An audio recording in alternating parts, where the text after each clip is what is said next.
বলেছিলাম না তোরা আমার হাত থেকে বাঁচতে পারবি না।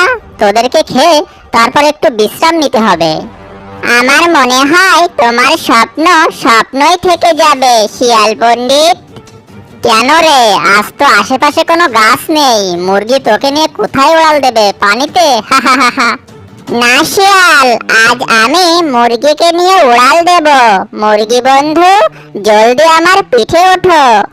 আর তখনই মুরগি হাঁসের পিঠে উঠে গেল, আর হাঁস মুরগিকে নিয়ে নদীতে নেমে পড়ল। আর শিয়াল বোকার মতো নদীর পাড়ে দাঁড়িয়ে থাকলো। ওই দেখো, আমরা কিনারায় এসে গেছি।